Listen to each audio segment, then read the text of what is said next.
రక్తదానం చేయడం ద్వారా ప్రాణాపాయంలో ఉన్న అనేక మంది ప్రాణాలు నిలవవచ్చునని Bajaj Allianz regional manager Tirumal పేర్కొన్నారు. తలసేమియా వ్యాధితో బాధపడుతున్న చిన్నారులను ఆదుకునేందుకు రక్తదానాన్ని చేపట్టామని ఆయన తెలిపారు. ప్రతి ఒక్కరూ రక్తదానం చేయాలని ఆయన కోరారు. ఏలూరు రోడ్డులోని బీఎస్ఆర్ ప్లాజాలోని బజాజ్ అలయన్స్ కార్యాలయంలో రక్తదాన శిబిరాన్ని ఏర్పాటు చేశారు.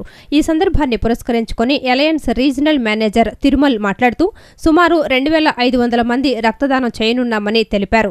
తలసేమియా అనే వ్యాధితో బాధపడుతున్న చిన్నారుల కోసం రక్తదానం చేస్తున్నామన్నారు. అనంతరం ఎన్ఆర్ఐ హాస్పిటల్ డాక్టర్ రాజేశ్వరరావు మాట్లాడుతూ ప్రతి మనిషి రక్తదానం చేయాలని కోరారు. మనం దానం చేసిన రక్తం ఆపదలో ఉన్న వారికి ఎంతో ఉపయోగపడుతుందన్నారు. స్వచ్ఛందంగా రక్తదానం చేస్తున్న అలయన్స్ సంస్థ ఉద్యోగులను ఆయన అభినందించారు. యాంత్రిక లైఫ్లో ట్రాఫిక్ పెరిగిపోయింది, వెహికల్స్ పెరిగినాయి. సో రోడ్ ట్రాఫిక్ యాక్సిడెంట్స్ అనేది చాలా కామన్ అయిపోయింది. సో దాంట్లో బ్లడ్ లాస్ అనేది చాలా ఎక్కువగా ఉంటుంది.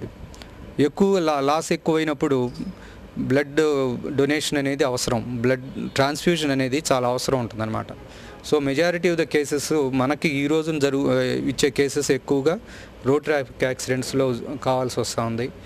సో మనం ఒక ప్రాణాన్ని కాపాడటానికి ఇది చాలా ఉపయోగంగా ఉంటుంది బ్లడ్ ట్రాన్స్ఫ్యూషన్ అనేది.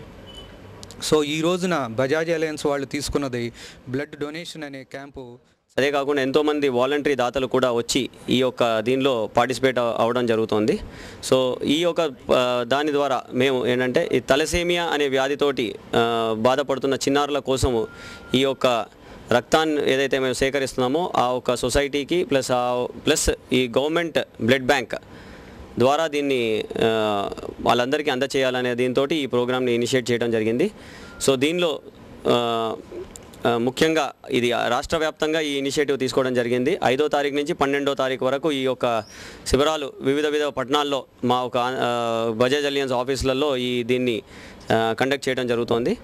సో దగ్గర 2000 నుంచి 2500 యూనిట్ల వరకు రాష్ట్ర వ్యాప్తంగా సేకరించి దీన్ని అందజేయాలనే ఒక దీంతో మేము ఇనిషియేటివ్ స్టార్ట్ చేయడం జరిగింది. సో ఈ రోజు పుష్ప హోటల్ సెంటర్లోని శ్వేత కాంప్లెక్స్ లో నూతనంగా ఏర్పాటైన లక్ష్మీ సాయి మల్టీ స్పెషాలిటీ దంత వైద్యశాలను శ్రీ త్రిదండి చినజీయర స్వామి ప్రారంభించారు. డాక్టర్ బండ్లమూడి బసవేశ్వరరావు, పద్మావతి దంపతులకు స్వామీజీ ఆశీస్సులు అందజేశారు. మల్టీ స్పెషాలిటీ దంత వైద్యశాల మరింతగా అభివృద్ధిలోకి రావాలని ఈ సందర్భంగా ఎంపీ లగడపాటి రాజగోపాల్ ఆకాంక్షించారు. పుష్ప హోటల్ సెంటర్లోని శ్వేత కాంప్లెక్స్లో Lakshmi Sai multi speciality dental హాస్పిటల్ను నూతనంగా ఏర్పాటు చేశారు.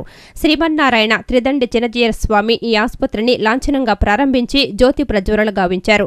డాక్టర్ బసవేశ్వరరావు, పద్మావతి దంపతులకు మంగళ శాసనాలు, శుభాశీస్సులు స్వామీజీ అందజేశారు. ఈ కార్యక్రమంలో పాల్గొన్న ఎంపీ లగడపాటి రాజగోపాల్ మాట్లాడుతూ ఈ దంత వైద్య ఆసుపత్రి ద్వారా పేదలకు ఉచిత సేవలు అందించాలని సూచించారు. ఈ ఆసుపత్రి మరింత విస్తరించి నగరవ్యాప్తంగా పలు శాఖలుగా ఏర్పాటు కావాలని ఆయన ఆకాంక్షించారు. ఆసుపత్రి నిర్వాహకులను అభినందించారు.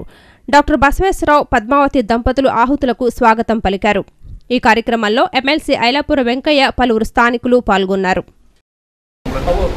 ప్రత్యేకంగా ఒక అవగాహన గ్రామీణ ప్రాంతంలో పేద ప్రజలకు మంగళగిరిలో, గుంటూరులో, విజయవాడ అనేక ప్రాంతాల్లో వారి యొక్క డెంటల్ మల్టీ స్పెషాలిటీ హాస్పిటల్స్ పెట్టి నూతనాతనమైన పరికరాల్ని, టెక్నాలజీని తీసుకొచ్చి పేదవాళ్ళకి చాలామంది ఉచితంగా చేస్తున్నారు. అలాగే స్తోమత వాళ్ళ దగ్గర ఛార్జ్ చేస్తూ తద్వారా పేదవాళ్ళకి కూడా క్రాస్ సబ్సిడీ ద్వారా అలాగే రాజ్య ఆరోగ్యశ్రీ కూడా అందుబాటులో తీసుకోవడానికి ప్రయత్నం చేస్తారు. ఈరోజు లైఫ్ స్టైల్లో వచ్చిన టిప్.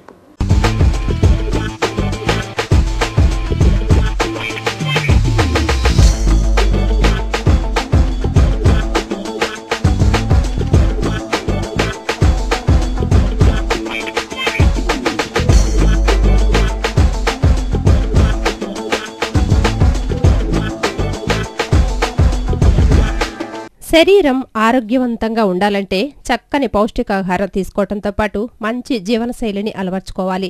శాకాహారులైనా మాంసాహారులైనా వారు తీసుకునే ఆహార పదార్థాలలో తగినన్ని పోషకాలు ఉండాల్సిన అవసరం తప్పనిసరి. కూరగాయలు, ఆకుకూరలలో లభించే పోషకాలు శరీరాన్ని ఆరోగ్యవంతంగా, చురుకుగా ఉండేలా చేస్తాయి. కూరగాయలలో మన శరీరానికి అవసరమైన విటమిన్స్, న్యూట్రియంట్స్ సమృద్ధిగా ఉంటాయి. మంచి ఆహారపు అలవాట్లతో పాటు మంచి జీవనశైలి ఉంటేనే ఎటువంటి అనారోగ్యం లేకుండా ఆరోగ్యంగా ఉండటం సాధ్యమవుతుంది.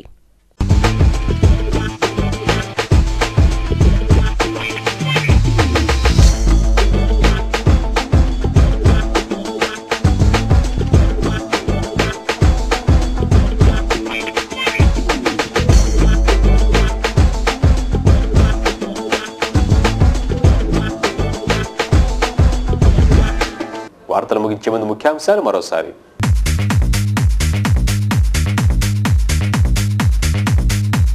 గుర్తింపు లేని పాఠశాలల్లో విద్యార్థులను చేర్చవద్దు. తల్లిదండ్రులకు విజ్ఞప్తి చేసిన ఉప విద్యాశాఖాధికారి కృష్ణారెడ్డి. నోటీసులపై స్పందించని యాజమాన్యాలపై చర్యలు తప్పవని హెచ్చరిక.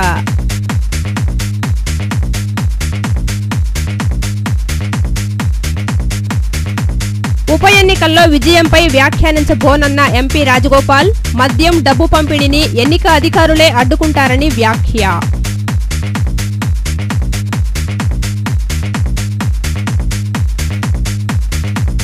చుక్కలనంటుతున్న చికెన్ ధరలు. ముద్ద మింగుడు పడని మాంసాహార ప్రియులు. బ్రాయిలర్ కోళ్లు మృతి చెందుతుండటం వల్లనే ధరలు పెరిగాయంటున్న వ్యాపారులు.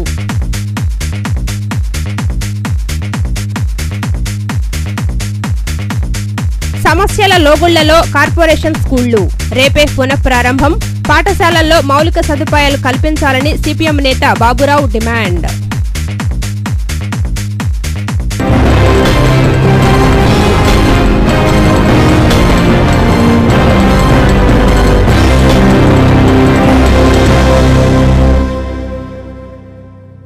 ఈ వార్తలంతటితో సమాప్తం. నమస్కారం.